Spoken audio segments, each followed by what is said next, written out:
नव्या दिवसाची नवी बातमी।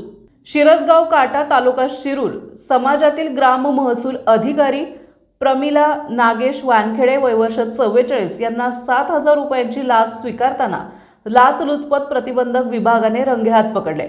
या कारवाईमुळे शिरूर तालुक्यात मोठी खळबळ उडाली असून शिरूर पोलिसात भ्रष्टाचार प्रतिबंधक कायद्याअंतर्गत गुन्हा दाखल करण्यात आला आहे। एका तक्रारदाराच्या वडिलोपार्जित जमिनीचा पंचनामा त्यांच्या बाजूने करण्यासाठी आणि पुढील प्रशासकीय कामात मदत करण्यासाठी वानखेडे यांनी सुरुवातीला 10,000 रुपयांची मागणी केली होती।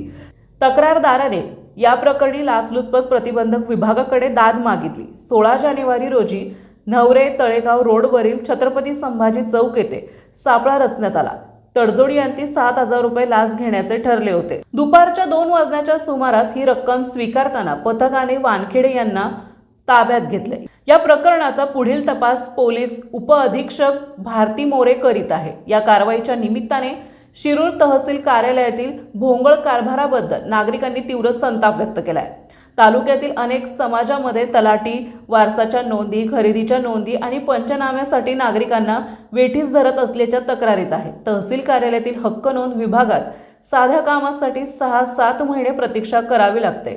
कलम 155 अन्वये चूक दुरुस्तीचे कामे केवळ तारखा देऊन लांबवणीवर टाकले जात असल्याने शेतकरी आणि ज्येष्ठ नागरिकांचे मानसिक हाल होत आहे। निर्वी येथील सेवानिवृत्त ज्येष्ठ नागरिक अशोक सोनवणे यांनी आपली कैफियत मांडताना सांगितले की केवळ किरकोळ नाव दुरुस्तीसाठी त्यांना गेली 7 महिन्यांपासून पुण्याहून येऊन तहसील कार्यालयाचे हेलपाटे मारावे लागत आहे।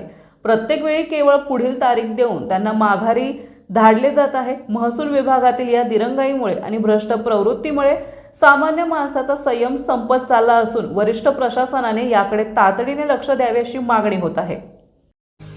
आपल्या परिसरातील महत्त्वाच्या बातम्या पाहण्यासाठी आजच नवप्रभात न्यूज चॅनलला YouTube वर सबस्क्राइब करा आणि बेल आयकॉन प्रेस करा।